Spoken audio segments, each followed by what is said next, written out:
22 hadis. Peygamberimiz sallallahu aleyhi ve sellem aytdi: Addil amane men i'temenek ve la tahun men khanek.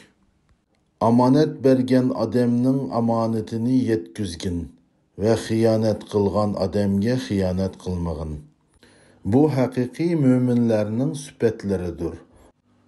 Allah subhanahu ve teala müminlerini süpetlep وَالَّذ۪ينَ هُمْ لِأَمَانَاتِهِمْ وَعَهْدِهِمْ رَاؤُونَ.